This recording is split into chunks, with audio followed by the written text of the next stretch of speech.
పార్థః స్థితధీర్మునిరుచ్యతే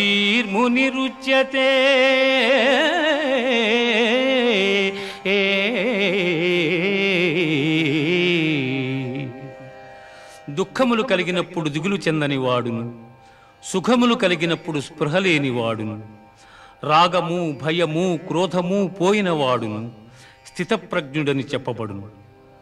ధ్యాయతో విషయాన్ పుంసః సంగస్తేషూపజాయతే